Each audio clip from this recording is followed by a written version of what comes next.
जाड़े का मौसम चल रहा है, दिन छोटा हो चुका है। गर्मी के मुकाबले में रातें बड़ी हैं, दिन छोटा है, मौसम भी ठंडा है।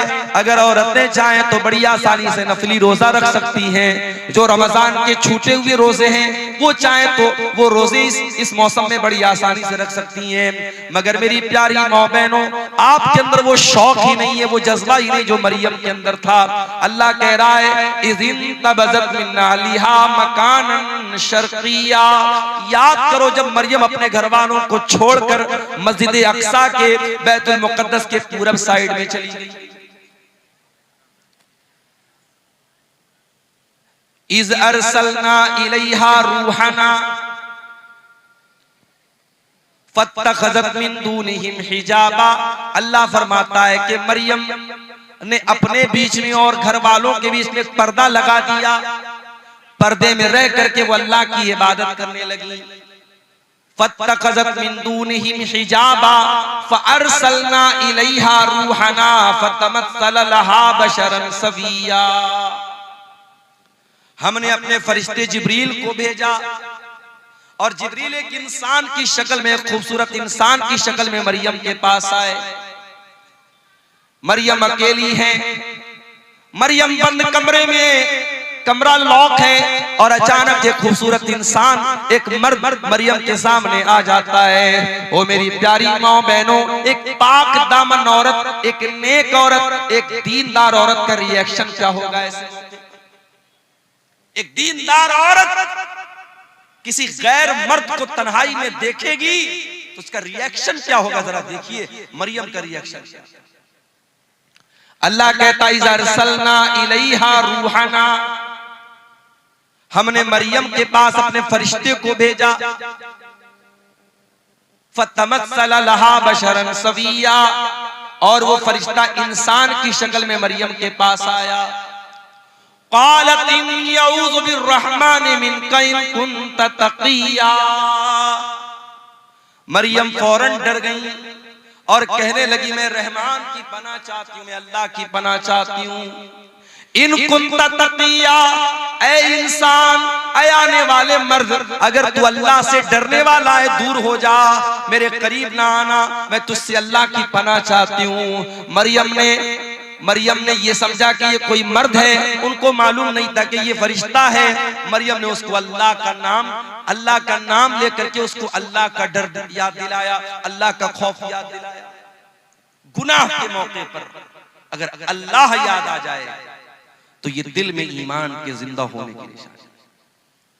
अगर गुनाह के टाइम अल्लाह याद आ जाए, अल्लाह का खौफ दिल में आ जाए और इंसान गुनाह से अपने आप को बचा ले, अल्लाह के नबी फरमाते हैं अल्लाह ताला फरिश्तों से कहता है मेरा बंदा गुनाह करने जा रहा था, शराब पीने जा रहा था, जिना करने जा रहा था, कोई भी गलत काम करने जा रहा था, अगर गुनाह का इरादा कर रहा था और अल्लाह के डर से अगर उसने गुनाह को छोड़ दिया, अल्लाह फरिश्तों से कहता है इसके नामे आमाल में एक नेकी लिख दो। मेरे फरिश्तों, इसके नामे आमाल में एक नेकी लिख दो। फरिश्ते कहते हैं अल्लाह ये तो गुनाह करने जा रहा था, ये तो शराब पीने जा रहा था, ये तो जिना करने जा रहा था, ये तो गलत काम करने जा रहा था। अल्लाह फरमाता है इन्नमा तरकहा मिन जर्राया, ऐ मेरे फरिश्तों, मेरे बंदे ने मेरे डर से इस गुनाह को छोड़ा है, मेरे खौफ से इस गुनाह को छोड़ा है, लिहाजा इसके नामे आमाल में एक नेकी लिख दो। ये नेकी का हकदार है, ये गुनाह का हकदार।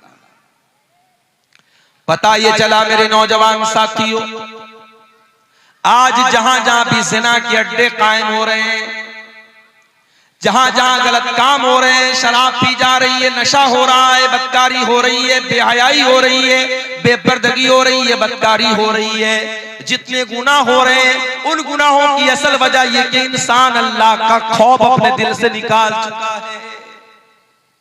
और माफ करना, चेहरे पर दाढ़ी रखना नबी का तरीका है, मगर जरूरी नहीं कि दाढ़ी रखने वाला परहेजगार है।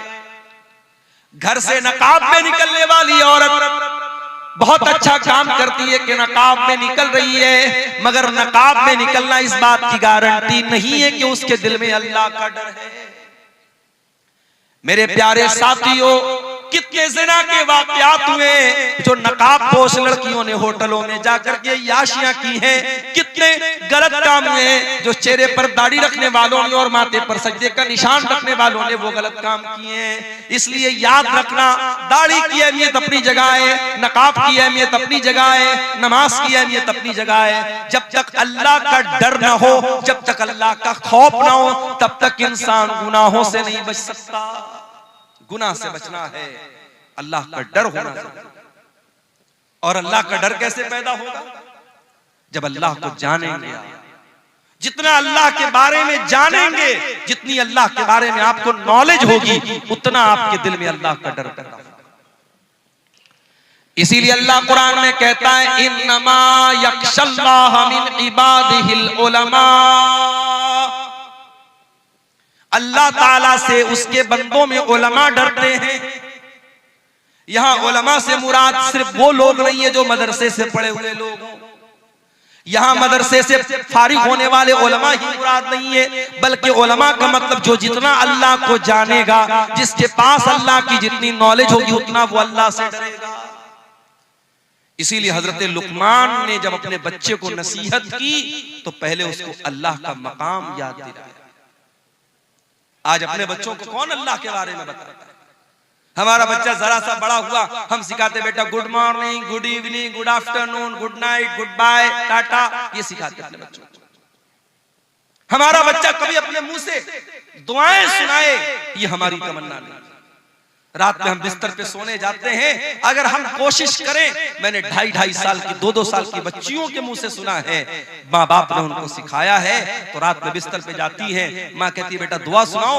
2 साल की बच्ची तोतली ज़बान में अपनी माँ से कहती है अल्लाहुम्मा बिस्मिका अमूतु व अहया। 2 साल की बच्ची वो दुआ सुना। आप जो तरबियत देंगे मेरे प्यारे साथियों, वो बच्चे आपके वही सीखेंगे, वही उसी पर अमल करेंगे।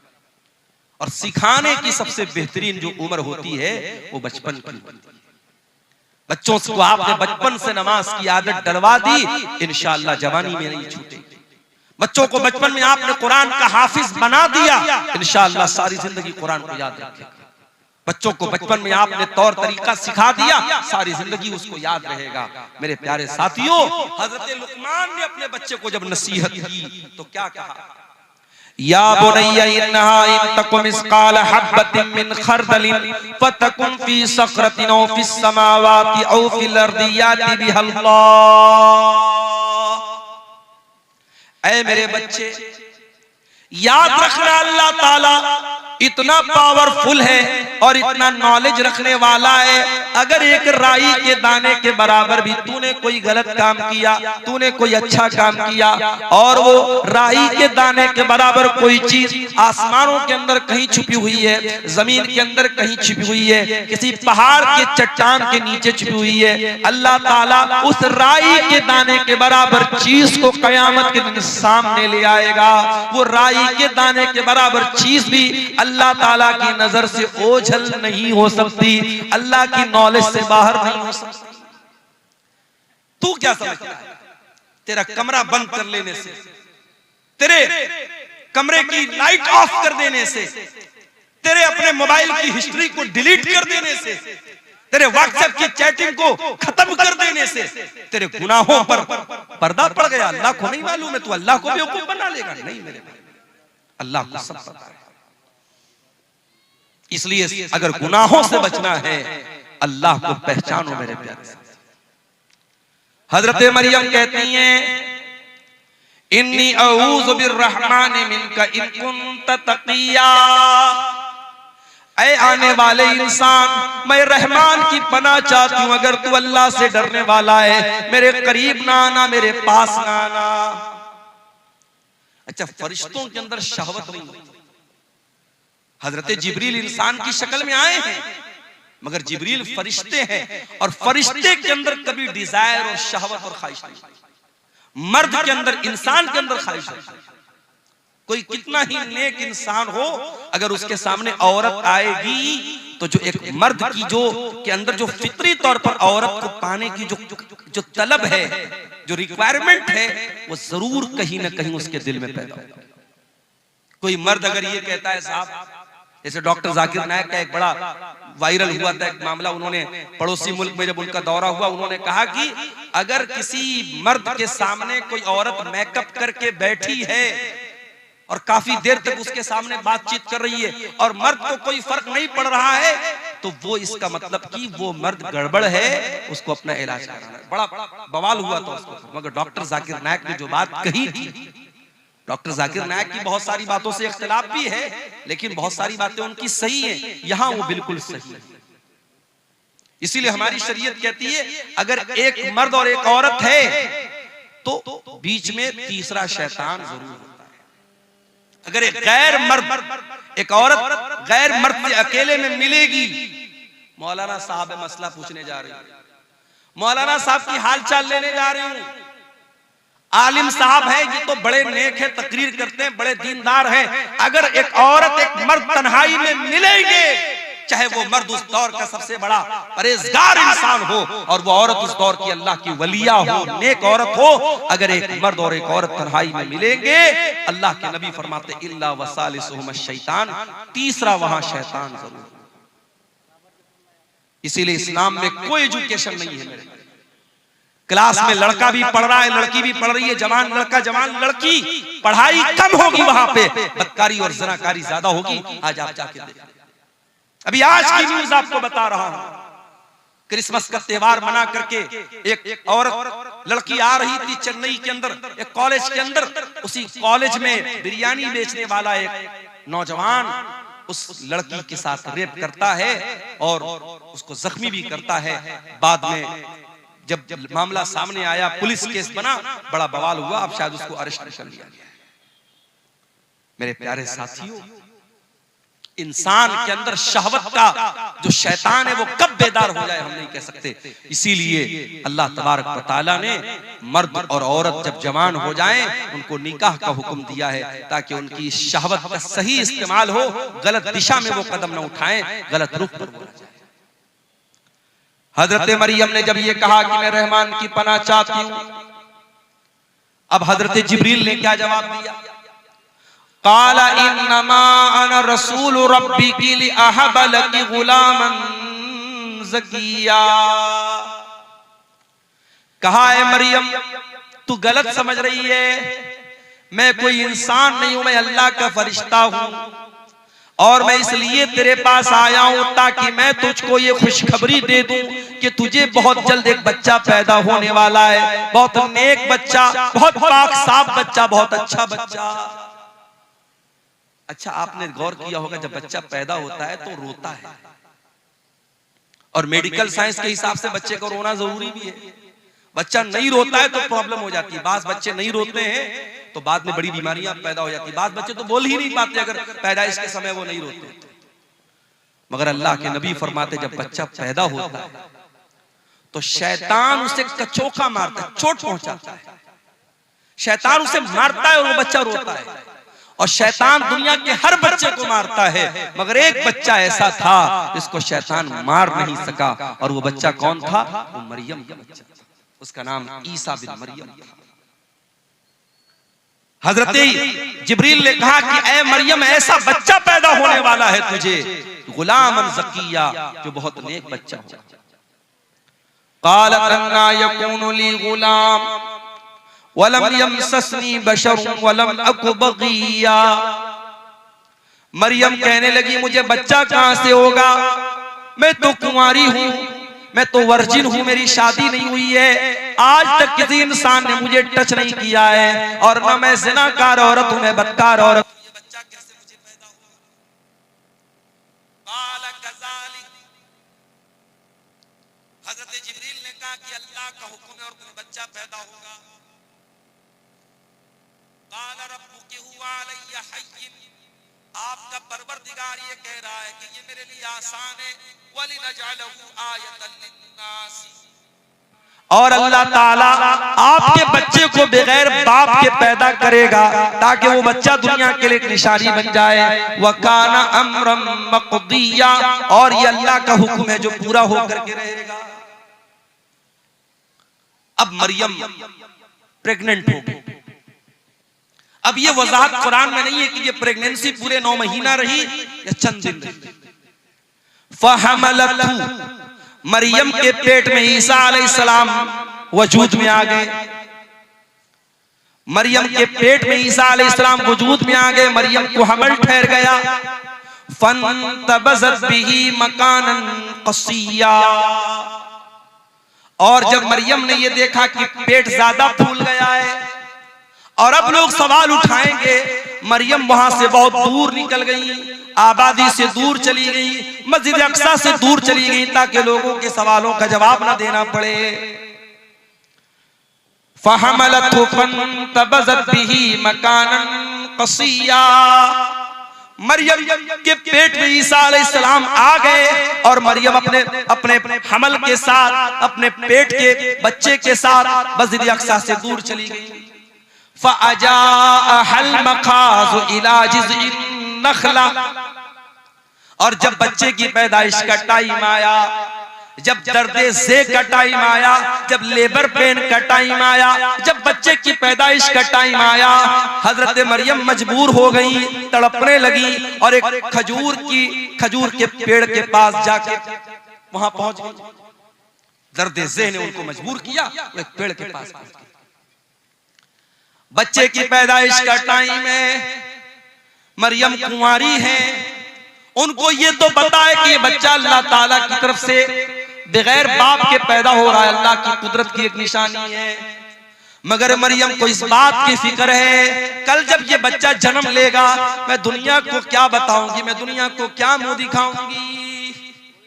एक पाक दामन औरत, एक नेक औरत, एक दीनदार औरत अपने चेहरे की खूबसूरती से ज्यादा, अपने बदन की ज्वेलरी से ज्यादा, अपने कपड़ों से ज्यादा अपने कैरेक्टर की, अपने किरदार की फिक्र करती है। मेरे भाइयों, मेरी प्यारी माँ, मरियम को चिंता है मेरे कैरेक्टर पर लोग सवाल उठाएंगे, मैं क्या बोलूंगी।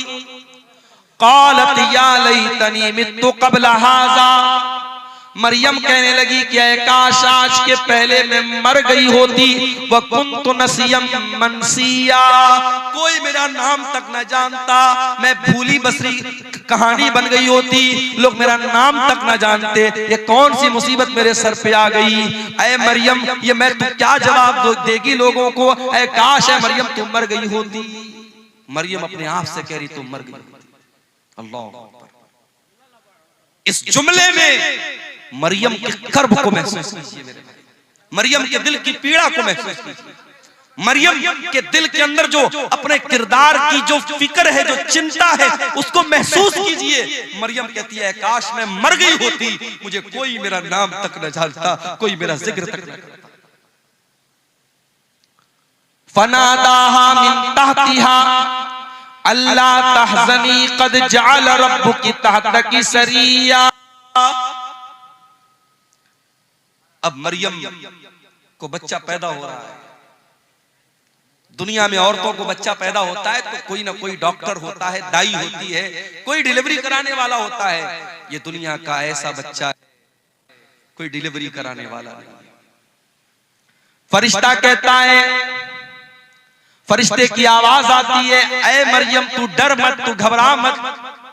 कद जअल रब्बुकी तहतकी सरिया, जरा देख अल्लाह ताला ने तेरे नीचे नहर का इंतजाम कर दिया है, तुझे पानी की कमी ना हो, तू डिहाइड्रेशन का शिकार ना हो।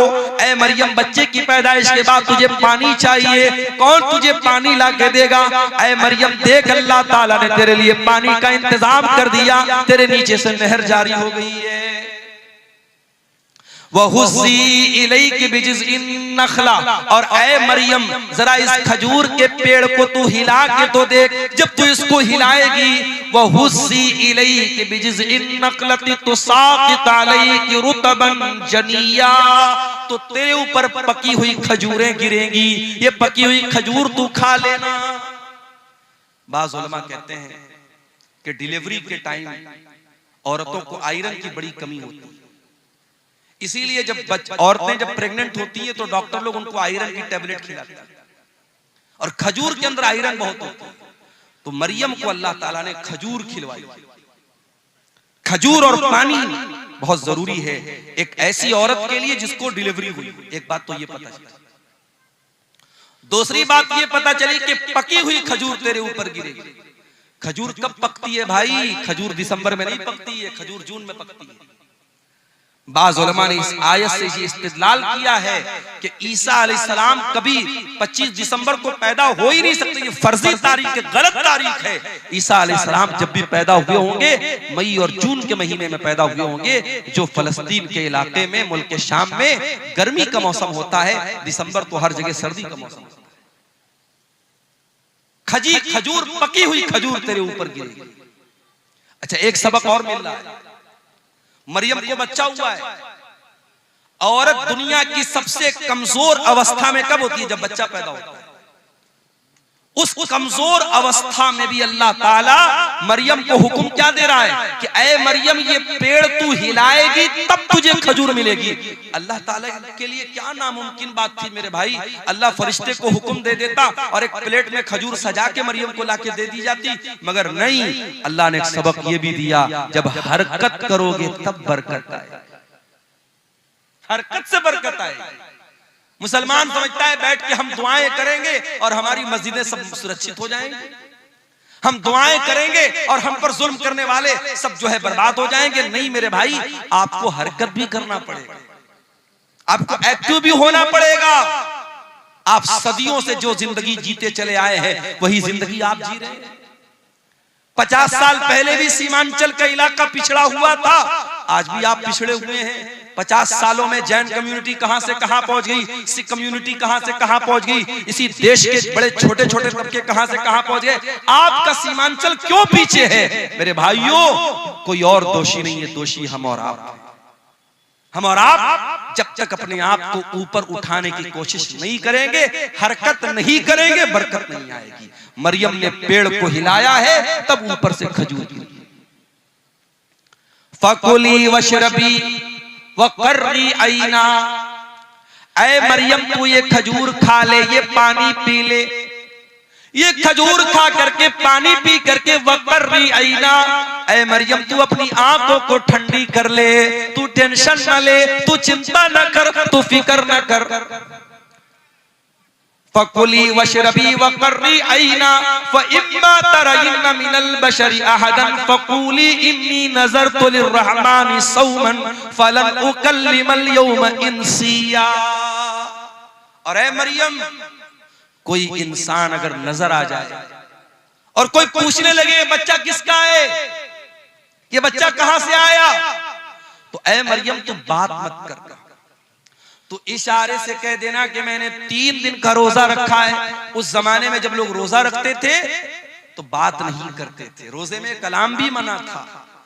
अल्लाह का फजलो करम है, हम लोग रोजा रखते हैं तो हम लोग को तो बातचीत करने की आजादी है। उस जमाने में एक रोजा ऐसा होता था जिसमें बातचीत भी लोग नहीं करते थे। कहा है मरियम, जब कोई तुझसे बात करने की कोशिश करे तो तू बता दे कि मैंने अल्लाह की नजर मानी है, मैं 3 दिन तक किसी से बात नहीं करूंगी। 3 दिन गुजर गए। फअतत बिही कौमहा तहमिलु, मरियम अपने बच्चे को गोद में लेकर के आई। मरियम अपने बच्चे को गोद में लेकर अपनी कौम के पास आई। कौम के लोगों ने कुंवारी मरियम की गोद में बच्चा देखा। सारी कौम जानती है मरियम कुंवारी है, उनकी शादी नहीं हुई है। मरियम की गोद में बच्चा देखकर कालू लक़द जीती शैअन फरिया, कहा है मरियम ये बहुत बड़ा तू गुनाह करके आई है, बहुत बड़ा पाप करके आई है। या उख्ता हारून, ऐ हारून की बहन, माँ कान अबू की इम्राअ व माँ कान तुम की बगिया, ऐ हारून की बहन, न तो तेरा बाप बुरा आदमी था न तेरी माँ बदचलन थी, तूने ये गंदा काम कैसे कर दिया।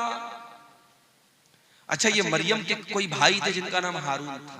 ये वो वाले हारून नहीं, मूसा अलैहिस्सलाम के बड़े भाई हारून, वो मुराद नहीं, कोई और हारून है जो उनके भाई थे, मरियम के भाई थे। अच्छा, एक बात और पता चली, लोगों ने 3 रिश्तों का नाम दिया। ऐ हारून की बहन, इसका मतलब हारून कोई बहुत नेक आदमी था जो मरियम का भाई था।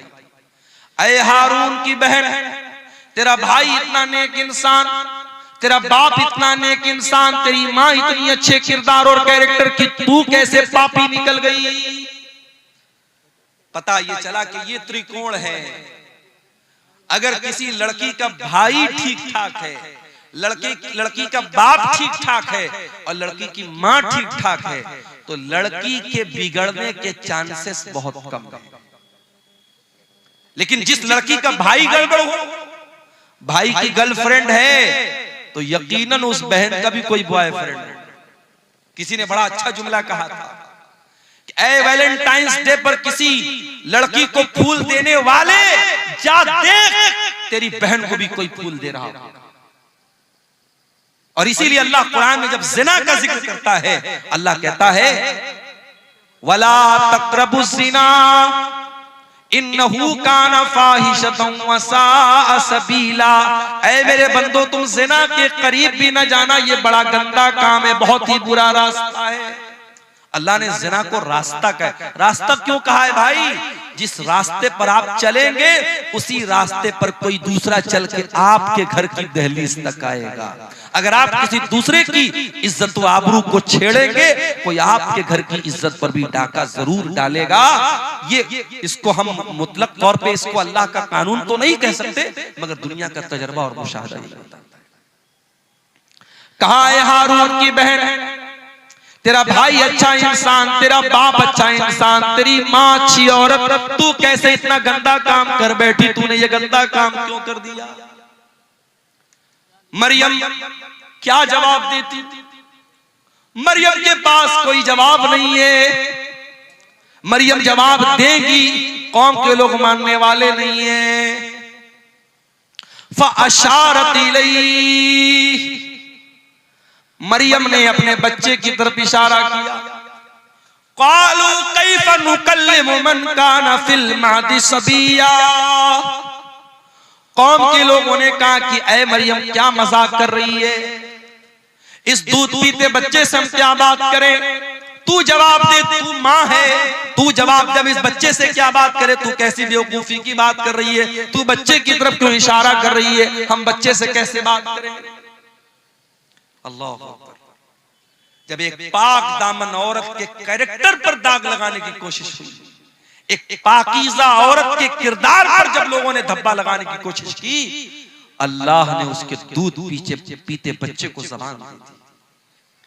दूध पीता बच्चा हमारे और आपके सामने थोड़ी बोलता है। दूध पीता बच्चा तो खाली रोता है, भूख लगे तब रोता है, प्यास लगे तब रोता है, पेट में दर्द हो तब रोता है।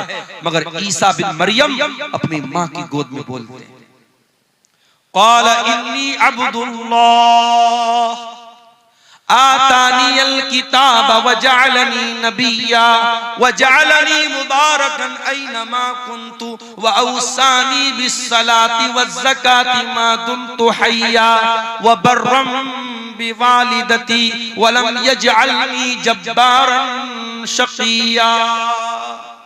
अल्लाह। ईसा बिन मरियम अपनी माँ की गोद से कहते, ऐ लोगों, कान खोल करके सुन लो, मेरी माँ पर कोई इल्जाम मत लगाओ, मेरी माँ के ऊपर कोई गंदा इल्जाम मत लगाओ। आओ मैं बताता हूं मैं कौन हूं। मैं ईसा हूं। I am the slave of God, I am the slave of Allah. मैं अल्लाह का बंदा हूं, मैं अल्लाह का बेटा नहीं हूं। ईसाई कहते कि हम ईसा अलैहिस्सलाम को मानते हैं। उनके चर्चों के बाहर ईसा अलैहिस्सलाम की बातें लिखी होती हैं। उनके चर्च के ऊपर ईसा अलैहिस्सलाम की फोटो लगी रहती है। वो क्रिसमस पर ईसा अलैहिस्सलाम की मूर्ति बना के दुनिया को दिखाते ईसा कैसे पैदा हुए।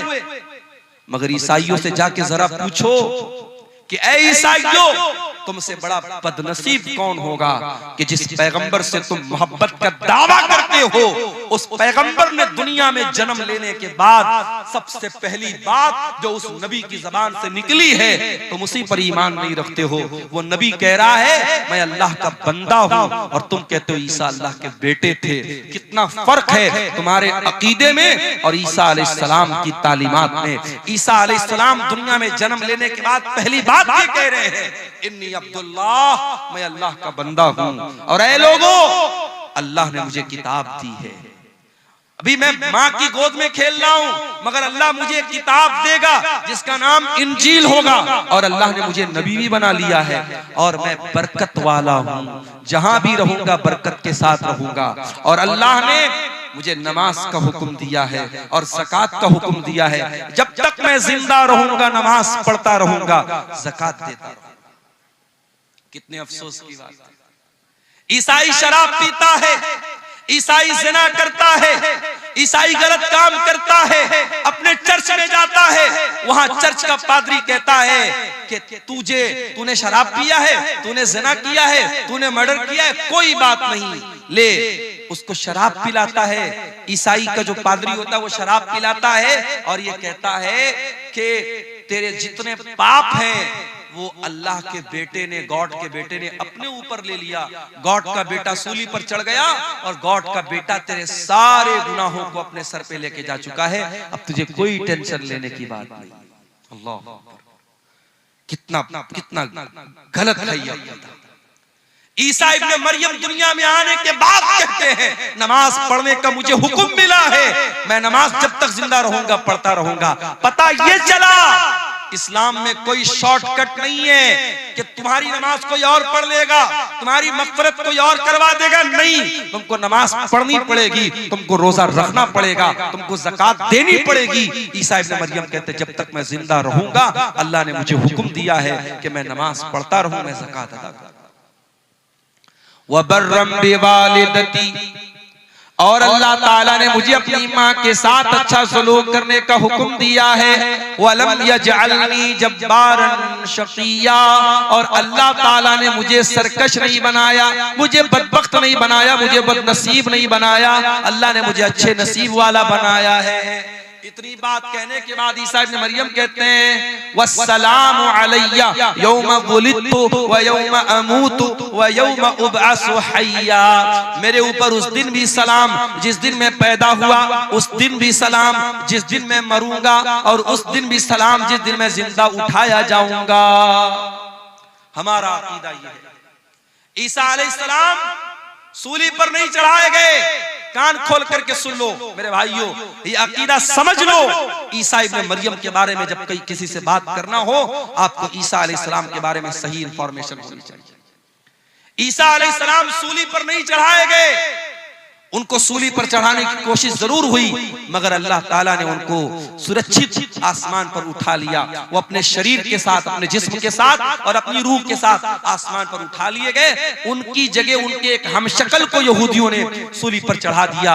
वमा क़तलूहु वमा सलबूहु, न तो ईसा को कत्ल किया उन्होंने, न ईसा को सूली पर चढ़ाया, वलाकिन शुब्बिया लहुम, बल्कि ईसा अलैहिस्सलाम का एक हमशक्ल उनके सामने पेश किया गया और उसको उन्होंने सूली पर चढ़ाया। अब हमारा ये अकीदा है कयामत के पहले ईसा अलैहिस्सलाम दुनिया में आएंगे और दज्जाल को कत्ल करेंगे, और इसी तरीके से दुनिया में जितने सूअर हैं सूअरों का खात्मा करेंगे। और ईसा अलैहिस्सलाम जब आएंगे और वो जिहाद करेंगे तो वो अहले किताब से भी जिहाद करेंगे, यहूद और नसारा से भी जिहाद करेंगे।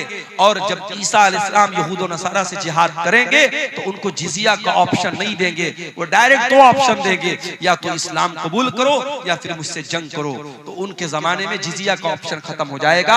और इसी तरीके से ईसा इब्ने मरियम दुनिया में आएंगे और कई साल तक रहेंगे, उनके दौर में अमन और चैन और सुकून रहेगा, और फिर वो नेचुरल अपनी मौत से हमकनार होंगे, उनको मौत आएगी और फिर वो अल्लाह ताला को प्यारे होंगे, अल्लाह के पास जाएंगे। ये हमारा अकीदा है।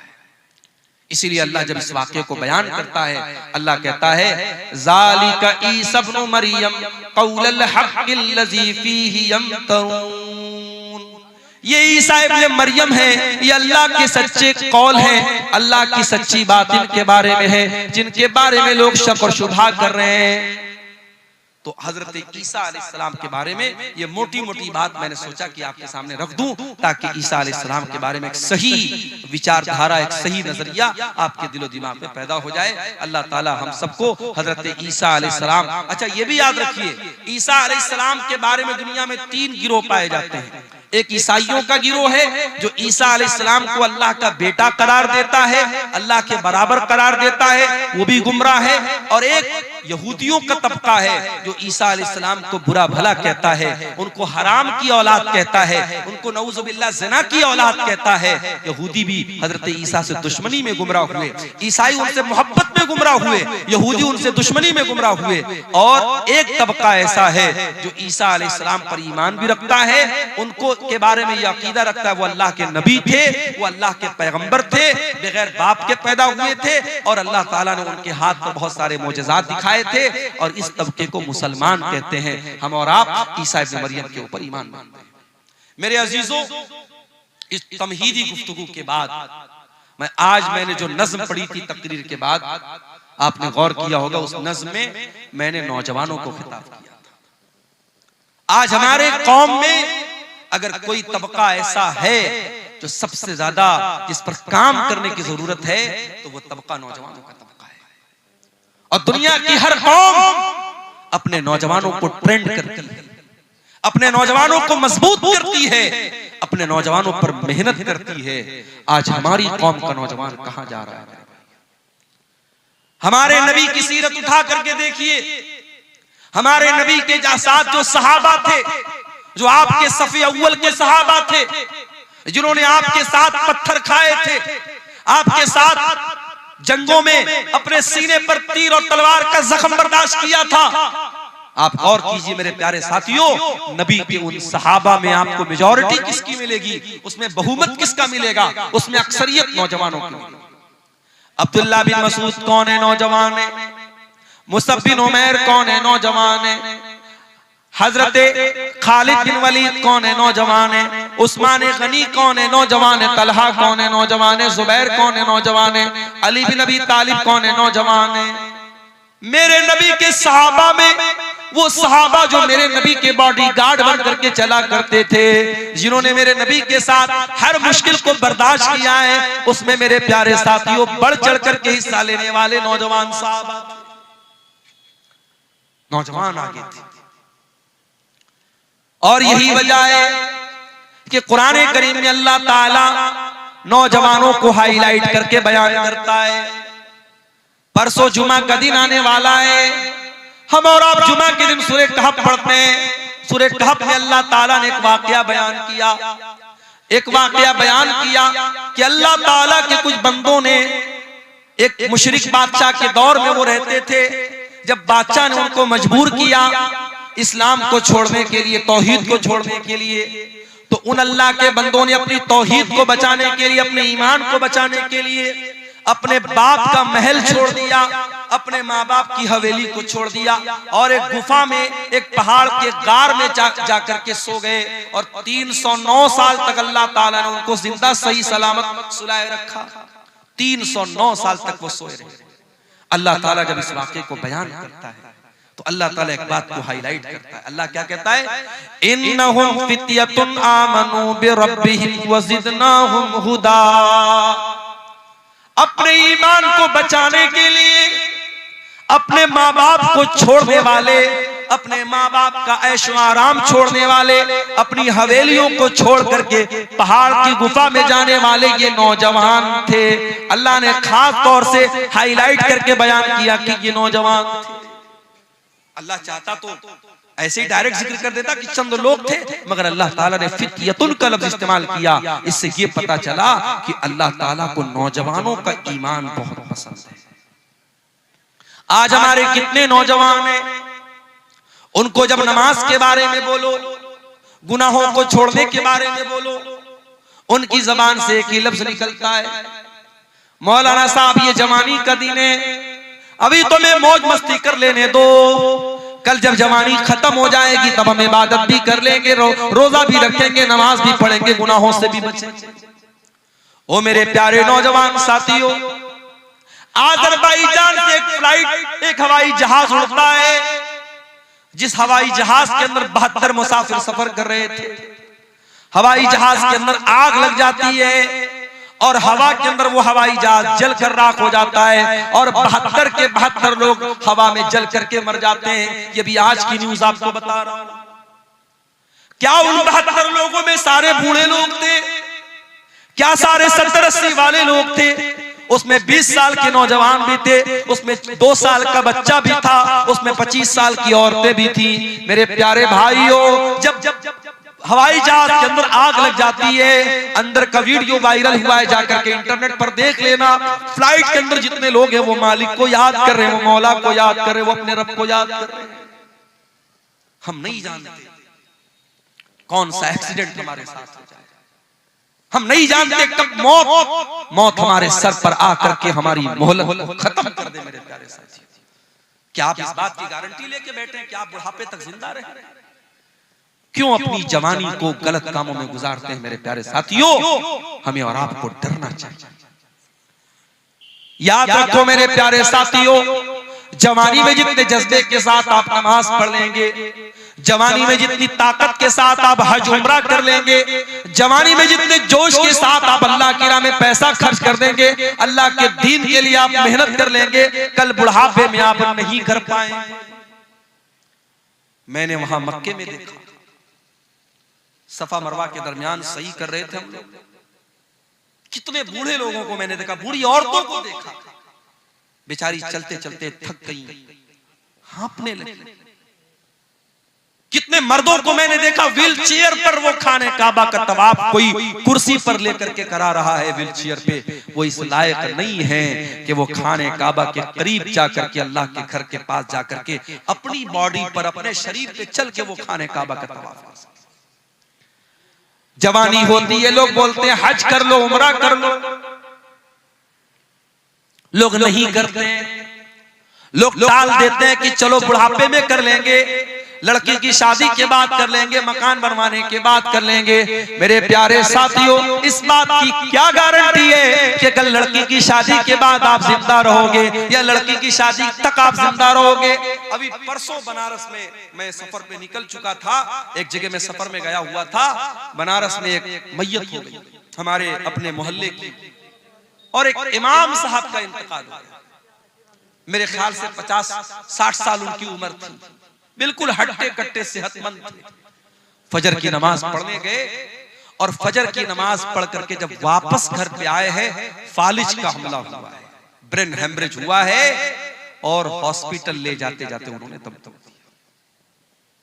इस तरीके की अचानक मौतें यकीन कीजिए हर हफ्ते हमारे सामने आती हैं, हर महीने हमारे सामने आती हैं। लेकिन हम बड़े गाफिल लोग हैं।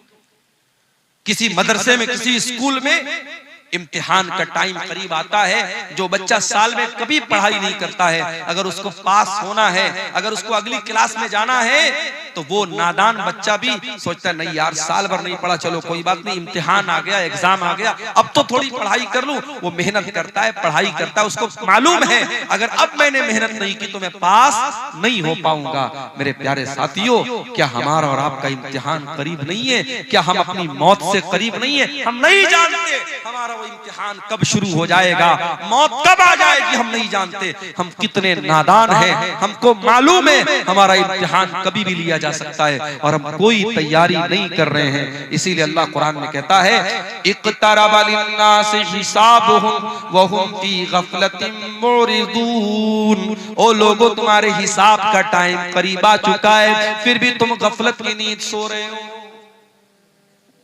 याद रखो मेरे भाइयों, 70 साल की उम्र में आप नमाजी बन भी जाएंगे, लेकिन 20 साल की उम्र में जो सजदा आप करेंगे, अल्लाह ताला को ये सजदा जितना महबूब है, 70 साल वाला सजदा अल्लाह को उतना महबूब नहीं।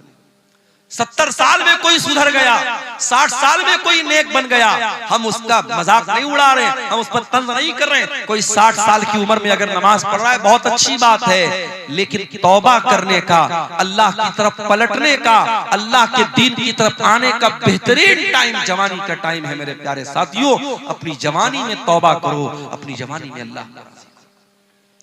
अल्लाह के प्यारे नबी फरमाते हैं ला तज़ूलु क़दमा इब्ने आदम मिन इंद रब्बिही यौमल क़ियामा।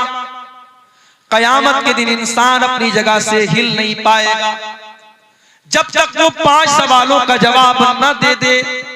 इन 5 सवालों का जवाब अब्दुल गफ्फार साहब को भी देना पड़ेगा।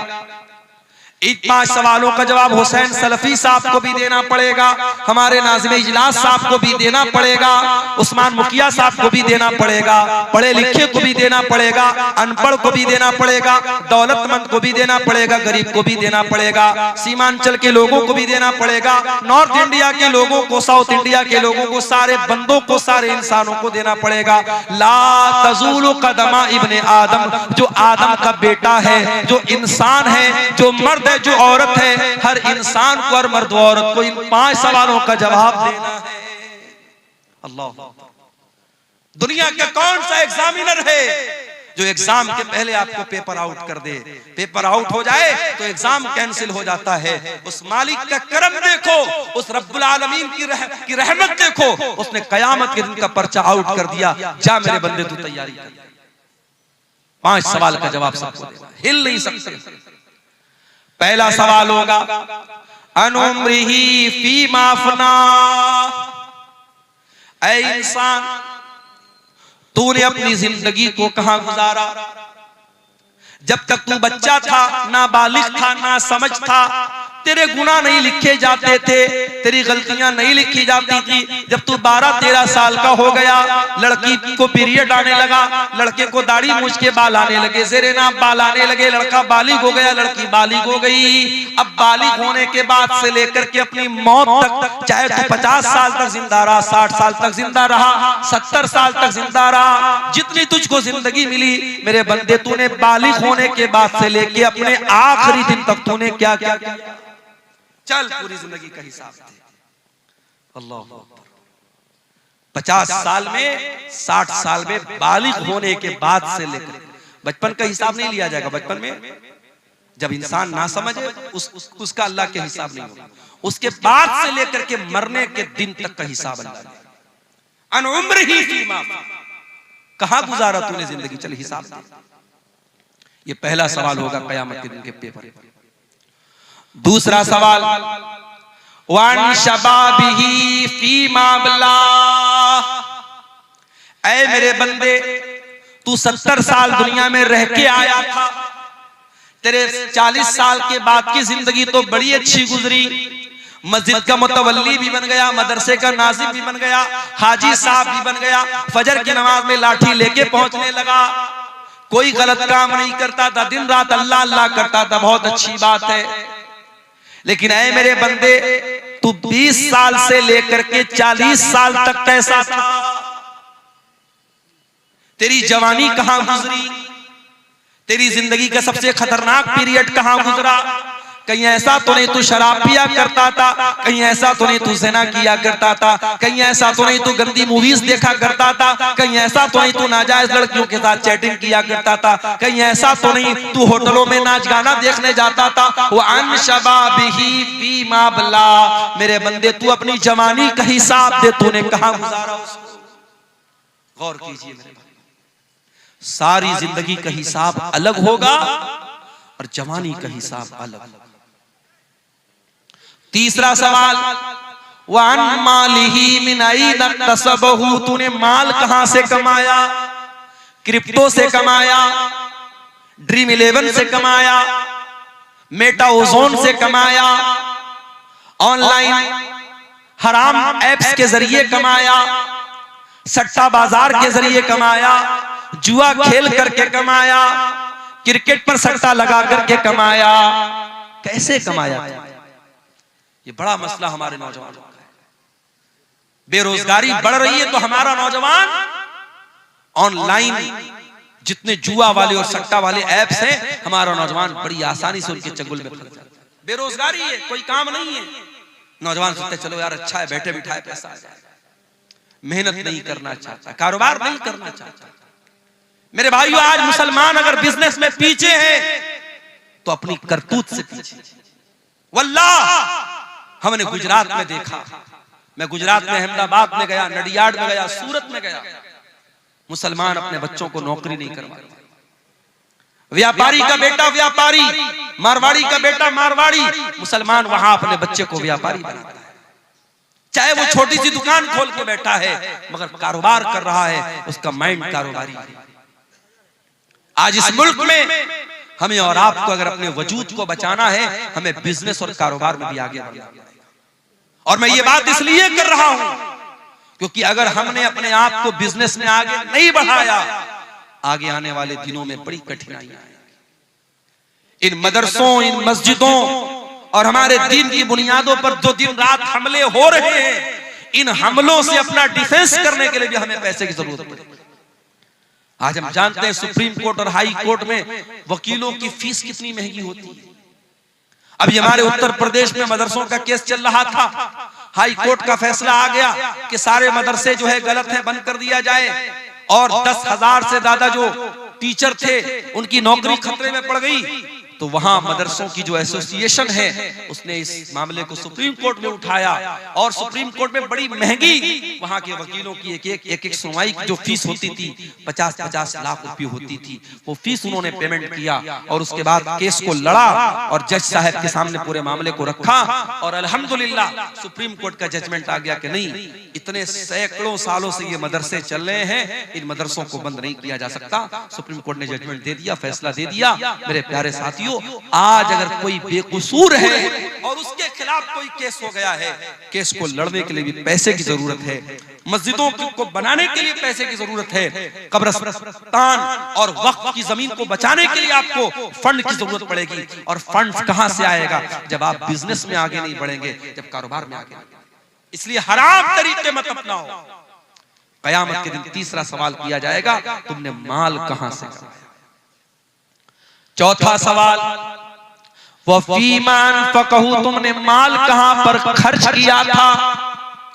हैप्पी न्यू ईयर मनाने के लिए किसी होटल का टिकट तो नहीं खरीदा था, नए साल के जश्न के मौके पर शराब में तो नहीं लुटाया था, सर्दी के मौसम में किसी पिकनिक स्पॉट पे जाके दोस्तों के साथ रंगरलियां मनाने तो नहीं चला गया था।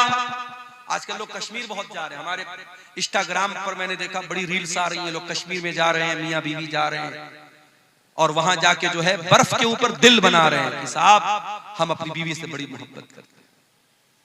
अरे बीवी से मोहब्बत करते हो तो वहां कश्मीर में जाके बर्फ बनाने से थोड़ी साबित होगा। बीवी का हक अदा करो, बीवी का ख्याल रखो। कश्मीर जाने के लिए लोगों के पास ठंडा नहीं है और अपने घर में लेटे हैं और अस्सलातु खैरुम मिनन नौम की आवाज आ रही है, तो ये सर्दी में रजाई के अंदर दुबक करके लेटा हुआ है और फजर में नहीं जाता है। पूछो क्यों नहीं जाता है? कहते मौलवी साहब बड़ा ठंडा है, बहुत ठंडा है, बहुत सर्दी है। अपने बिस्तर को छोड़ करके तू 10 कदम दूर मस्जिद में नहीं जा सकता, तेरे लिए बहुत ठंडा है। और इसी दिसंबर के कड़कड़ाते हुए सर्दी और ठंडे में कश्मीर चला जाता है दोस्तों के साथ और मनाली और कुल्लू चला जाता है अपनी फैमिली के साथ। मेरे प्यारे साथियों, इससे पता ये चलता है कि तेरे दिल में अल्लाह की मोहब्बत कितनी है, तेरे दिल में ईमान की मोहब्बत कितनी है। चौथा सवाल ये होगा, पैसा कहां खर्च।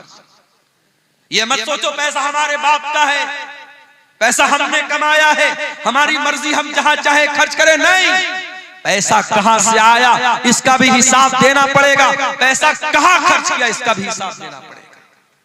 ये जो हराम जगहों पर पैसा लुटाते हो, हिसाब देना पड़ेगा। शायर आ रहा है, शायरी पढ़ रहा है, अभी एक वीडियो मैंने देखा, शायर उल्टी सीधी शायरी पढ़ रहा है, लोग नोटों की बारिश कर रहे हैं। कई जगहों पर अहले हदीसों के जलसों में, प्रोग्रामों में शुअरा जो पढ़ रहे हैं, शायरी पढ़, उन पर नोट बरसाए जा रहे हैं। माफ कीजिएगा, ये मुनासिब तरीका नहीं है। ठीक है, आप शायर को हौसला अफजाई के तौर पे कोई रकम देते, उस पर एतराज नहीं है, मगर नोटों की बारिश करना, नोट बरसाना, एक एक नोट इस तरीके से उसके ऊपर लुटाना, ये गलत तरीका है, ये हराम तरीका है। यूं उत्तर प्रदेश के अंदर एक शादी में मुसलमान लड़के ने अपनी बारात के मौके पर, अपनी शादी के मौके पर 20 लाख रुपया हवा में लहरा दिया। 20 लाख रुपया नोटों की गड्डी को हवा में लहरा दिया कि साहब मैं बहुत खुश हूं आज मेरी शादी। मेरठ के अंदर, उत्तर प्रदेश में मेरठ एक जगह है, मेरठ में एक मुसलमान की शादी हुई और लड़के को ससुराल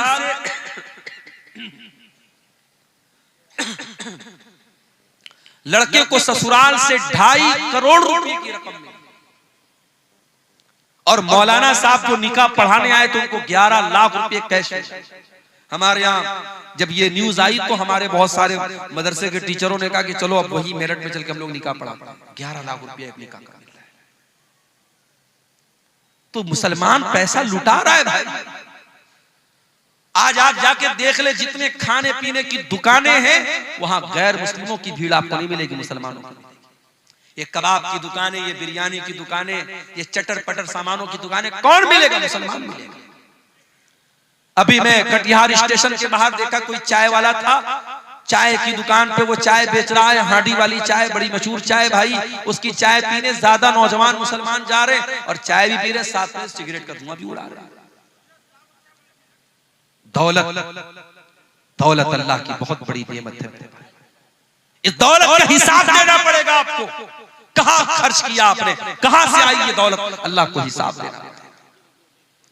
पांचवा सवाल किया जाएगा, व माज़ा अमिल फीमा अलिमा, तूने जो इल्म हासिल किया, हर साल तेरे मदरसे का जलसा होता था, तू परिवार के साथ जलसे में जाता था, औरत भी जाती थी, मर्द भी जाता था। कभी बनारस से कोई आलिम आया, कभी दिल्ली से आया, कभी कलकत्ता से आया, कभी इटावा से आया। तूने उलमा के बयानात को सुना, व माज़ा अमिल फीमा अलिमा, तूने उस इल्म के ऊपर अमल कितना किया? अमल कुछ नहीं किया, अमल कुछ नहीं किया। पिछले साल भी जो बेनमाजी, इस साल भी बेनमाजी।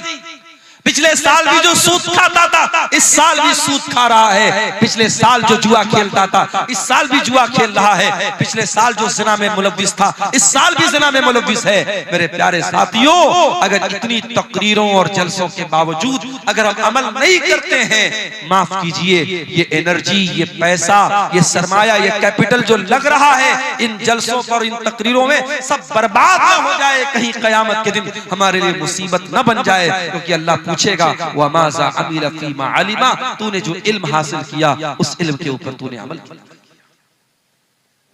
मई जून का महीना आता है, हमसे गर्मी बर्दाश्त नहीं होती। जिसके घर में अल्लाह ताला ने ताकत दी वो एसी लगवाता है, जिसके घर में इस्तिताअत एसी की नहीं वो कूलर लगवाता है, जिसके घर में कूलर नहीं कम से कम पंखा चल रहा है। हमसे गर्मी बर्दाश्त नहीं होती, हम ट्रेन का सफर करते हैं, हम कोशिश करते हैं एसी में सफर करें, गर्मी के मौसम में हम स्लीपर में सफर नहीं कर सकते। मेरे प्यारे साथियों, कभी आपने सोचा और गौर किया कि कब्र की उस 2 गज जमीन के अंदर जब आप जाएंगे, वहां कौन आपको एसी देगा, वहां कौन आपको कूलर देगा, वहां कौन आपको पंखा देगा? अल्लाह के नबी फरमाते हैं, अगर मरने वाले का अमल ठीक नहीं है, उसका अकीदा ठीक नहीं है, उसकी कब्र को उसके ऊपर तंग कर दिया जाएगा, उसकी कब्र को टाइट कर दिया जाएगा, इतना टाइट कर दिया जाएगा उसके बदन की पसलियां एक दूसरे के साथ मिल जाएंगी और बहुत ही खतरनाक किस्म का फरिश्ता आएगा और ऐसी शक्ल में आएगा, बड़ी हैबतनाक शक्ल में आएगा और हथौड़े से उसके सर पे मारेगा और वो चिल्लाएगा। वो मरने वाला जो कब्र में है वो चिल्लाएगा और उसके चिल्लाने की आवाज को इंसान और जिन्नात के अलावा सारी मखलूकात सुनेंगी, सारे जानवर सुनेंगे। वहां उस कब्र के अजाब से बचने की मेरे भाइयों हमने क्या किया? कयामत के दिन जब सूरज 1 मील की दूरी पर होगा, गर्मी से लोग बेहाल होंगे, पसीने में डूबे हुए होंगे। अल्लाह के नबी फरमाते हैं, सबअतुन युज़िल्लुहुमुल्लाहु फी ज़िल्लिही यौमा ला ज़िल्ला इल्ला ज़िल्लुहु। कयामत के दिन 7 लोग ऐसे होंगे जिनको अल्लाह ताला अपने अर्श का साया देगा और जिसको अल्लाह ताला अर्श का साया दे देगा उसको एसी की जरूरत नहीं पड़ेगी, उसको कूलर की जरूरत नहीं पड़ेगी, उसको गर्मी ही नहीं लगेगी, उसको पसीना ही नहीं बहेगा। समझो अल्लाह ताला अपनी स्पेशल एसी दे देगा कयामत के दिन। किसको? 7 लोग। नंबर 1 अल इमामुल आदिल, अदल इंसाफ करने वाला इमाम। इमाम किसको बोलते हैं? मस्जिद में नमाज पढ़ाने वाला इमाम यहां मुराद नहीं है। इमाम से मुराद वो इंसान है जिसके हाथों में लोगों की बागडोर हो, जो अपने इलाके का सरपंच हो, अपने इलाके का सरदार हो, अपने शहर का जिम्मेदार हो, अपने रियाया का बादशाह हो, अपने इलाके का वजीर हो, जिसके हाथ में हुकूमत हो, प्रशासन हो, एडमिनिस्ट्रेशन हो, उसको अल्लाह के नबी ने इमाम कहा है। और इमाम की पहचान ये होनी चाहिए, वो इमाम आदिल, जिसके हाथ में हुकूमत हो, वो किसी के साथ अन्याय न करे, अत्याचार न करे, जुल्म न करे। अगर हुकूमत है और अत्याचारी है, वो जालिम है, अल्लाह के उसकी बड़ी सख्त पकड़। नंबर 2 वशाफुन नशाफी इबादतिल्लाह, और अल्लाह ताला कयामत के दिन अपने अर्श का साया उस इंसान को देगा, उस नौजवान को देगा जिसकी जवानी अल्लाह की इबादत में गुजरी हो। जवानी अल्लाह की इबादत में गुजरी, जिसकी जवानी मस्तियों में, हराम कामों में, अय्याशी में न गुजरी हो, जिसने अपनी जवानी को अल्लाह की इबादत में गुजारा। शेख सादी कहते हैं, दर जवानी तौबा करदन शेवे पैगंबरी, वक्त पीरी गुर्गे जालिम की शवत परहेजगार। अरे जवानी में तौबा करो, जवानी में तौबा करना और अल्लाह की तरफ लौट के आ जाना, ये पैगंबरों का तरीका है, ये नबियों का तरीका है। बुढ़ापे में तो जालिम भेड़िया भी शरीफ बन जाता है। बुढ़ापे में तौबा कर ली तो कौन सा कमाल कर लिया। तौबा करना है तो जवानी में, नमाज की आदत डालना है जवानी में डालो। हज और उम्रा अगर अल्लाह ने दौलत दी है, हज और उम्रा जवानी में जाके करो, अपनी बीवी को लेके जाओ, जवानी में कराओ मेरे प्यारे साथियों। और जवानी में जब आप हज और उम्रा करेंगे उसकी एक अलग लज्जत मिलेगी। उसके बाद फरमाया वरजुलानी तहाब्बा फिल्लाहि इज्तमा अलैहि व तफर्रका अलैहि, और दो लोग आपस में मोहब्बत करते हो अल्लाह के लिए, मिलते हो तो अल्लाह के लिए, जुदा होते हो तो अल्लाह के लिए। मुझे मालूम है सीमांचल के इस इलाके में बहुत मोहब्बतें भी मुझको मिलती हैं। बाज़ इलाकों में जाता हूँ, 70 साल का बूढ़ा आता है, मुझे बड़े खुश होकर के मुझसे मुसाफा करता है और बड़ी खुशी के साथ कहता है, मौलाना आज तक आपको यूट्यूब में देखते थे, आज पहली बार रियल देखे। ऐसी बूढ़ी औरतों के फोन भी मेरे पास आते हैं जो कहती है कि मौलाना रात में आपकी तकरीर सुने बगैर नहीं सोती, मेरा कोई रिश्ता नहीं है, कोई रिलेशन नहीं है, मैं उनके इलाके का नहीं हूं, फिर ये मोहब्बत क्यों है? ये मोहब्बत इसलिए है कि कहीं ना कहीं दिल में ये बात है कि ये अल्लाह की बात बता रहा है, रसूल की बात बता रहा है। अल्लाह की मोहब्बत ये हमारे और आपके रिश्ते को जोड़ रही है। 7 दिसंबर को मेरा प्रोग्राम था रत्नी, इसी कटिहार के रत्नी इलाके में। मजबूरी आ सकती है, मिस हैपनिंग आ सकती है। शनिचर का दिन था, प्रोग्राम में मैं नहीं आ सका, छुट्टी नहीं मिल पाई। जिम्मेदारान मुझे आखिरी दिन तक फोन करते रहे। मैं 1 हफ्ता पहले उनको बता दिया मैंने कि देखिए बहुत बहुत सख्ती हो गई है, छुट्टी नहीं मिल रही, लेकिन प्रोग्राम में मैं नहीं आ पाया। बाद में बहुत लोग नाराज भी हुए। लोगों ने वहां कमेटी वालों को कहा कि लोगों ने झूठ मूठ बात नहीं की, मौलाना से नाम दे दिया। हम सबको ये बात समझनी चाहिए, जलसे के मैनेजमेंट कमेटी को भी समझना चाहिए और आम पब्लिक को भी ये समझना चाहिए कि जिस मुकर्रिर को हम बुलाते हैं वो भी इंसान है, उसके साथ मजबूरी आ सकती है, उसके साथ कोई हादसा हो सकता है। और खास तौर से अगर वो इंसान किसी इदारे के साथ जुड़ा है, किसी बंधन में है, किसी मुलाजमत में है, तो फिर उसके साथ और मजबूरियां भी हो सकती हैं। हमें तमाम बातों का लिहाज रखना चाहिए। मोहब्बत कभी कभी बहुत भारी पड़ जाती है। अब कहीं मैं नहीं पहुंच पाया, जलसे वाले जानते मेरी मजबूरी है, लेकिन आम पब्लिक नहीं जानती। आम पब्लिक जलसे वालों को दोषी करार देती है और वो लोग नहीं समझते कि भी किसी मजबूरी की वजह से मौलाना नहीं आ पाए। तो अल्लाह के नबी फरमाते कि 2 लोग जो मोहब्बत करते हो अल्लाह के लिए, पैसे के लिए मोहब्बत बहुत होती होगी, जमीन जायदाद के लिए मोहब्बत बहुत होती होगी। नेताजी आते हैं आपके पास, बड़ी मोहब्बत की बात कर रहे हैं, नेताजी वोट लेने के लिए आते हैं, साल भर वोट मिल जाता है, फिर 5 साल गायब हो जाते हैं। मगर वो मोहब्बत कि रात में आप जब दुआ के लिए हाथ उठाते हैं तो आप दुआ करते हैं, वो मोहब्बत अल्लाह की। वो मोहब्बत के इंसान मर गया। इसी इलाके के जो बुजुर्ग उलमा दुनिया से चले गए, आज भी हम उनको याद करते तो उनके लिए दुआ करते हैं। ये मोहब्बत अल्लाह के लिए होती है।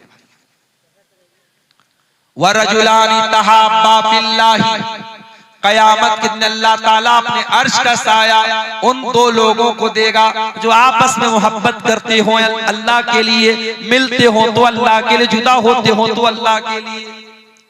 वरजुलुन क़ल्बुहु मुअल्लक़ुन फिल मसाजिद, और वो इंसान भी कयामत के दिन अल्लाह के अर्श का साया पाएगा जिसका दिल मस्जिद में अटका हो। हमारा दिल तो मोबाइल में अटका रहता है। 1 मिनट के लिए मोबाइल डिस्चार्ज हो जाए हम बेचैन हो जाते हैं।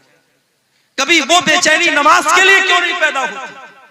आप मार्केटिंग करने गए मंगल बाजार, असर का टाइम आया, आप 2 मिनट 5 मिनट निकाल करके बाजू की मस्जिद में नमाज नहीं पढ़ सकते थे क्या? शाम को आप कहीं दोस्तों के साथ घूमने गए, इशा की जमात का टाइम निकल गया, घर वापस आए, आप घर वापस आकर के इशा की नमाज नहीं पढ़ सकते थे क्या? अगर नमाज की फिक्र होगी, नमाज की टेंशन होगी, नमाज की चिंता होगी, आप कहीं भी चले जाएं, आपको नमाज की फिक्र लगी रहेगी। वरजुलन क़ल्बुहु मुअल्लक़ुन बिल मसाजिद, जिसका दिल मस्जिद में अटका हो। अल्लाह के प्यारे नबी को नमाज की इतनी चिंता होती थी, इतनी फिक्र होती थी कि जब जंगे खंदक का मौका आया और दुश्मनों से लड़ाई का टाइम चल रहा था, दुश्मन हमला कर रहे थे, अल्लाह के नबी और सहाबा अपना डिफेंस कर रहे थे, उसी हालत में असर की नमाज का टाइम हो जाता है और जंग इतने जोर से चल रही थी कि जंग को रोक करके नमाज पढ़ने का टाइम नहीं था। यहाँ तक कि सूरज गुरूब हो गया और मगरिब का टाइम आ गया और असर की नमाज कज़ा हो गई। अल्लाह के प्यारे नबी किसी पर बद्दुआ नहीं करते थे, किसी के बारे में बुरा भला नहीं बोलते थे, लेकिन जब उन लोगों की वजह से आपकी असर की नमाज कज़ा हो गई, आपने बड़े गुस्से में बद्दुआ दी और आपने फरमाया मला अल्लाहु बुयूतहुम व क़ुबूरहुम नारा, अल्लाह उनके घरों को जहन्नम की आग से भर दे, अल्लाह उनकी कब्रों को आग से भर दे। शगलूना अनिस सलातिल वुस्ता, उनकी वजह से हमारी फजर की नमाज चली गई, माफ कीजिएगा असर की नमाज, उनकी वजह से हमारी असर की नमाज चली। नबी की एक नमाज छूटी है, छूटी भी नहीं कज़ा हुई है, नबी को इतनी तकलीफ पहुंची कि नबी ने बद्दुआ की है। मेरे प्यारे साथियों, कभी गौर करना, रात भर जलसा सुनने के बाद अगर जानबूझ करके हम फजर की नमाज नहीं पढ़ते और इसको मामूल बना के रखा है हमने, हम अल्लाह को क्या जवाब देंगे? अल्लाह के नबी फरमाते हैं कयामत के दिन अल्लाह तबारक व तआला अपने अर्श का साया उस इंसान को देगा जिसका दिल मस्जिद में अटका हो। और कभी कभी मस्जिद में जाया करो तो ये मत सोचा करो मस्जिद में झाड़ू लगाना ये मस्जिद के मुअज्जिन का काम, उसको हकीर मत समझो। अरे मौका मिले तो मस्जिद की लैट्रीन को खुद साफ कर दो, मस्जिद के फर्श को खुद साफ कर दो। क्या पता जब अल्लाह ताला के नेकियों की कमी पड़ जाए तो यही एक नेकी हमारे काम आ जाए और अल्लाह कह दे कि मेरा ये बंदा मस्जिद में नमाजियों के लिए गंदगी साफ कर देता था, ये मस्जिद में झाड़ू लगा देता था, ये नमाजियों के लिए मस्जिद को साफ कर देता था। मेरे प्यारे साथियों, मस्जिद से अपने ताल्लुक को मजबूत करो, मस्जिद से अपने रिश्ते को मजबूत करो। अल्लाह के नबी फरमाते हैं वो इंसान जिसका दिल मस्जिद में अटका हो उसको क़यामत में अल्लाह अपने अर्श का साया देगा। नंबर 6, वरजुलुन दातहु इम्राअतुन ज़ातु मनसबिन व जमालिन फ़क़ाल इन्नी अख़ाफ़ुल्लाह, और वो इंसान भी क़यामत के दिन अल्लाह के अर्श का साया पाएगा जिसको कोई खूबसूरत औरत और पैसे वाली औरत, मलका औरत, हुकूमत वाली औरत गुनाह की दावत दे और वो ये कह के ठुकरा दे कि मैं अल्लाह से डरता हूं। ज़िना का मौका मिले, बदकारी का मौका मिले और वो ठुकरा दे, उस पाक दामन इंसान को अल्लाह के नबी फरमाते हैं कयामत के दिन अल्लाह अपने अर्श का साया देगा। आज हमारा नौजवान क्या कर रहा है मेरे भाई? जिना के मौके तलाश कर रहा है। किसी लड़की का नंबर मिल जाए, बार बार उस लड़की को फोन करके तंग करना, किसी का कोई फेसबुक आईडी मिल जाए। कितनी मुसलमान लड़कियां जो फेसबुक चलाती शिकायत करती हैं, अच्छे खासे जो बड़े दीनदार किस्म के लोग हैं जो दिन रात फेसबुक पर दीन की बातें करते हैं, वो भी प्राइवेट चैटिंग करने की कोशिश करते हैं। मोहतरमा आप क्या कर रही हैं, क्या खा रही हैं? मेरे भाइयों, जिना के मौके तलाश मत करो। अगर अल्लाह ने आपको जिना से बचाया है, बदकारी से बचाया, अल्लाह का शुक्र अदा करो, मौका मत तलाश करो।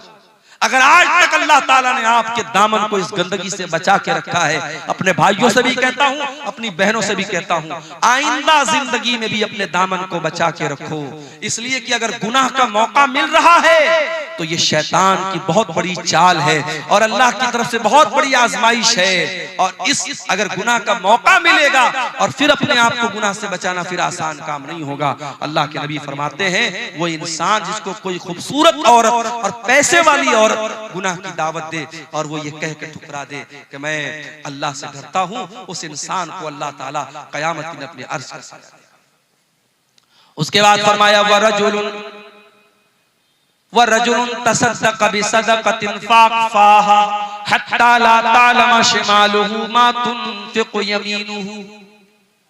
अल्लाह के अर्श का साया उस इंसान को भी मिलेगा जो दाएं हाथ से सदका करे और इतना चुपके से सदका करे कि बाएं हाथ को भी पता न चले। जाड़े का मौसम है, एक इंसान कार से जा रहा है, फुटपाथ पर एक गरीब आदमी को देखा, बेचारा सर्दी में ठिठुर रहा है। वो अपने कार से उतरता है और अपनी जैकेट उसको पहना देता है, उसको कंबल उड़ा देता है। उस गरीब को मालूम भी नहीं मुझको कंबल उड़ाने वाला कौन है, उस अमीर को पता नहीं मैंने किसको कंबल उड़ाया है। कोई कैमरे से फोटो भी नहीं ले रहा है, कोई एडवर्टीजमेंट भी नहीं हो रहा है, कोई प्रचार प्रसार भी नहीं हो रहा है। सिर्फ इस बात की खुशी है कि ये काम मैं अल्लाह के लिए कर रहा हूँ। अल्लाह के नबी फरमाते हैं अगर ऐसी कोई नेकी करके जाएगा तो अल्लाह ताला कयामत के दिन उसको अर्श का साया देगा। आजकल तो गरीब को राशन भी देते तो फोटो खींच के देते, कितनी गलत बात है। कोई बेचारा गरीब है, मजबूर है, उस औरत को राशन का पैकेट दे रहे हो तो उसका दुनिया के सामने तमाशा बना और उसका फोटो खींच रहे हो। नहीं होना चाहिए। नेकी इसको नहीं बोलते। नेकी तो ऐसी होती है, नेकी कर दरिया में डाल, नेकी करके भूल जाओ मैंने किसके साथ नेकी की। लेकिन अब वो जमाना खत्म हो गया। अब लोग नेकी करके दरिया में नहीं डालते, अब नेकी करके फेसबुक पर डालते हैं, अब नेकी करके इंस्टाग्राम पर डालते हैं, अब नेकी करके अखबार पे फोटो छपवाते हैं। अल्लाह कुरान के 29वें पारे में कहता है मेरे नेक बंदे गरीबों को खाना खिलाते हैं, यतीमों को खाना खिलाते हैं, कैदियों को खाना खिलाते हैं। वयुतिमून अत्ताम अला हुब्बिही मिस्कीनन व यतीमन व असीरा। मेरे नेक बंदे भूखों को खाना खिलाते हैं और क्या कहते हैं इन्नमा नुतइमुकुम लिवजहिल्लाह, हम तुम्हें अल्लाह को राजी करने के लिए खाना खिला रहे हैं। ला नुरीदु मिनकुम जज़ाअन वला शुकूरा, हमें तुमसे कोई बदला नहीं चाहिए, हमें तुमसे कोई शुक्रिया नहीं चाहिए, हम तो अल्लाह को राजी करने के लिए तुमको खिला रहे हैं। इन्ना नखाफु मिर रब्बिना यौमन अबूसन कमतरीरा, हमें तो कयामत के दिन का डर है, हमें तो अल्लाह के सामने हिसाब देने का डर है, इसलिए हम तुमको खाना खिला रहे हैं। कुछ नेकी ऐसी भी करके जाओ। नेकी का प्रचार करवाना, नेकी का ऐलान करवाना ये तो बहुत होता है, लेकिन नेकी करके भूल जाओ कि मैंने नेकी की है। कुछ ऐसी नेकी भी कयामत के दिन लेके जाओ ताकि अल्लाह ताला कयामत में अपने उन खुशनसीब बंदों में हमें और आपको भी शामिल कर दे। मदीना में गरीबों के घर में महीने की पहली तारीख को रात में अल्लाह का कोई बंदा आता था, महीने भर के राशन की बोरी उनके घर में लाके रख देता था। घर वाले सुबह दरवाजा खोलते थे, देखते थे महीने भर का राशन रखा हुआ है। मदीना के सैकड़ों घरों का परिवार चलता था, लेकिन लोगों को पता नहीं था कि कौन अल्लाह का बंदा है जो रातों में राशन लाके देता है। कुछ दिनों के बाद मदीना में एक इंतकाल हो गया, एक मैयत हो गई। मैयत को जब नहलाया जाने लगा, जब मैयत के बदन से कपड़ा उतारा जाने लगा, उस मैयत की पीठ के ऊपर मोटे मोटे बोरे के निशान नजर आने लगे। लोग हैरान हो गए, ये तो जो मरने वाला इंसान है ये तो नबी के खानदान से ताल्लुक रखता है, ये तो नबी के नवासे का बेटा है, ये तो हुसैन इब्न अली का बेटा अली बिन हुसैन है, इसकी पीठ पर मोटे मोटे निशान क्यों है? ये तो बोरी नहीं उठाता था, ये तो बोझ नहीं उठाता था, इस इंसान की पीठ पर ये मोटे मोटे निशान कैसे हैं? ये खबर पूरे मदीना में फैल गई। मदीना के उन गरीब परिवारों तक भी ये खबर गई। मदीना के उन गरीब परिवारों को समझ में आ गया हमारे घर में हर महीना राशन की बोरी लाद करके हमारे घर तक लाने वाला कोई और इंसान नहीं था, वो अली बिन हुसैन थे, वो नबी के अहले बैत में से थे, वो नबी के नवासे के बेटे थे। ऐसे भी लोग थे मेरे भाई, सारी जिंदगी गरीबों के घर में अनाज पहुंचाते रहे। मरने के बाद जब नहलाया जाने लगा तब उनके पीठ के निशानों से पता लगा कि ये काम वो करते थे।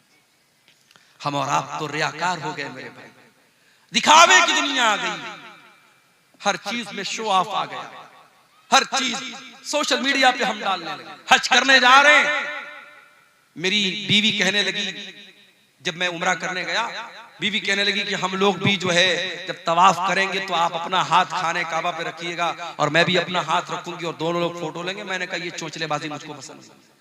उम्रा करने आए हो भाई, तवाफ करने आए हो, वहां बैठ करके बीवी अपना हाथ रख रही है, शौहर अपना हाथ रख रहा है और दोनों फोटो ले रहे हैं ताकि दुनिया को पता लग जाए साहब मियां बीवी दोनों साथ में उम्रा करने गए। तो क्या है ये चोंचलेबाजी आज हो रही है। लोग मदीना के अंदर जाके निकाह कर रहे हैं। क्या कोई ऐसी दलील मिलती है कि मदीना के अंदर निकाह करने से सवाब बढ़ जाता है क्या? फेसबुक के ऊपर, इंस्टाग्राम पर वीडियो आता, रील आती कि साहब ये तो बड़ी खुशकिस्मत औरत है, इसका निकाह कहां हुआ? मदीना में हुआ। तो क्या हिंदुस्तान में और कटिहार में जो निकाह हो रहा है सब बदकिस्मत लोग हैं? अजीब व गरीब मंतिक है मेरे भाई। मसला याद रखो, निकाह मस्जिद के अंदर हो सकता है मगर निकाह मस्जिद के अंदर करना कोई सुन्नत नहीं है और कोई सवाब का काम नहीं। ये मसला याद रखो। मस्जिद के अंदर निकाह हो सकता है, लेकिन अगर कोई ये समझता है कि मस्जिद के अंदर निकाह करने से सवाब ज्यादा मिलेगा या मस्जिद के अंदर निकाह करना सुन्नत है, नहीं, सुन्नत नहीं है और ना इससे सवाब ज्यादा मिलेगा। कर सकते, इजाजत है बस। लोग मदीना जाके निकाह कर रहे हैं और वहां औरत बाकायदा दुल्हन बन के आ रही है, लड़का दुल्हा बन के आ रहा है, फोटो खींचा जा रहा है, वीडियो बन रही है। क्या तमाशा हो रहा है मेरे भाई। नबी के शहर को क्या बना के रखा, नबी की मस्जिद को क्या बना के रखा आपने? हर चीज में शो ऑफ। और अब तो ऐसी वीडियो भी आने लगी कि दादा मर गए हैं, दादा का इंतकाल हो गया है, दादा की नाक में रुई डाली गई है, मैयत है, उनका जनाजा पड़ा हुआ है और पोता जो है वो सेल्फी ले रहा है, वीडियो साथ में ले रहा है कि I am with my grandpa, वो अपने दादा के साथ। क्या मतलब है भाई? मुर्दे को तो बख्श दो अल्लाह के वास्ते, जिंदों के साथ बहुत सेल्फी ले लिया आपने। अब्दुल गफ्फार साहब आए, स्टेज पर आने लगे, मौलाना साहब एक सेल्फी दे दीजिए। मौलाना साहब एक सेल्फी आपके साथ देना चाहता हूं। भाई उलमा के साथ आपको सेल्फी लेने का शौक है, उलमा की बातों पर अमल का शौक है?